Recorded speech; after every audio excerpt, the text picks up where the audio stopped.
So yeah, let's go. Good morning everyone. Simulan natin ang paghusga sa ating tikoy.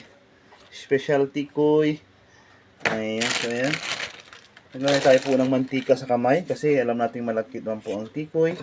At sa ating fat, ay, meron pa pala siyang plastic din sa gilid. At malambot talaga itong tikoy na to. Malagkit, ay madikit. Ang ibig ko sabihin, madikit. Ayan, oh. Kailangan tanggalin natin tong sapin niya. So, ayan.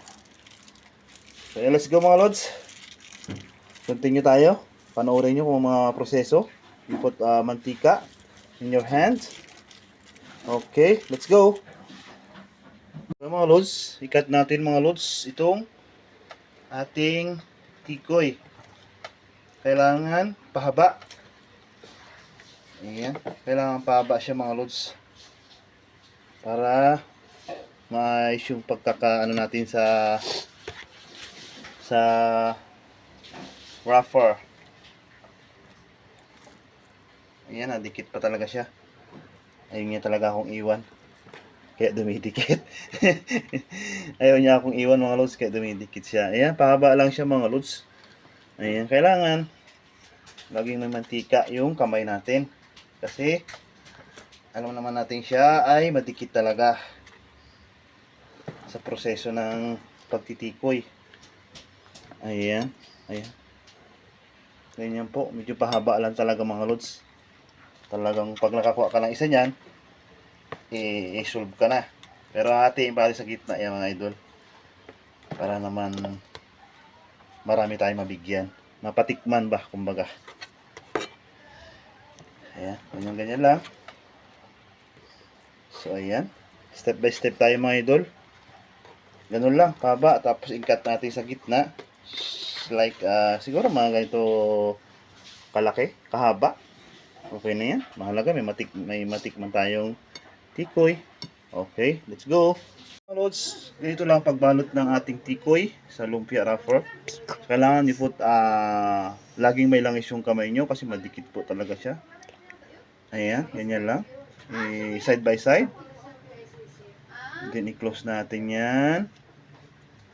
Ayan. Tapos, meron ako dito cornstarch na inano lang, tinunaw lang sa tubig. So, yan, didikit na yan. Ganun lang natin ang bahagya.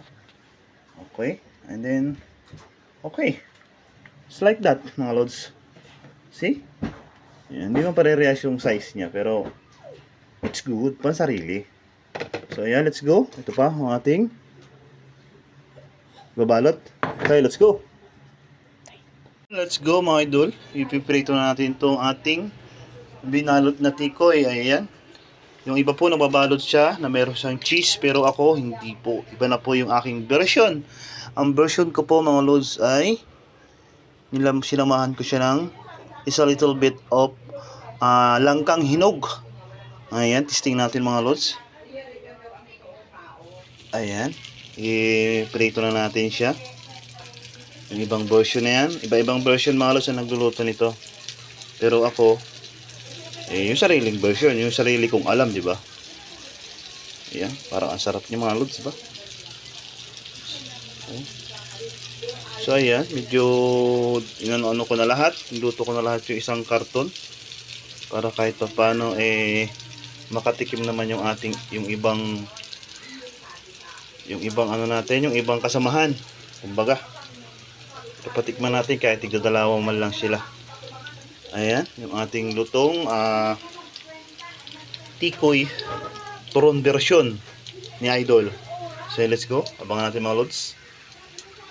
So definitely mga lods, ito na yung ating version na turon tikoy.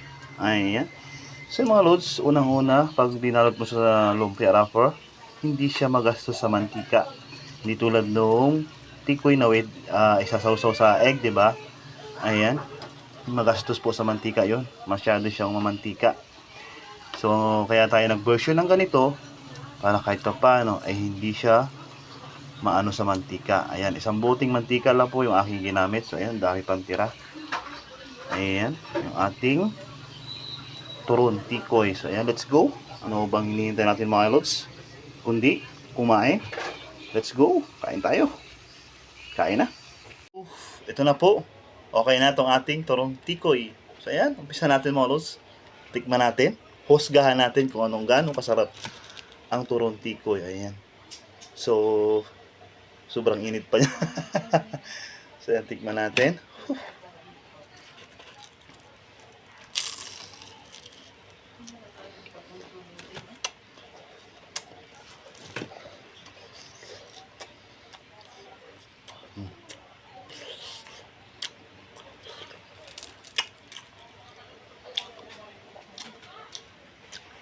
Ayos mga idol. Hindi siya matamis. Sakto lang yung tamis niya. Sarap.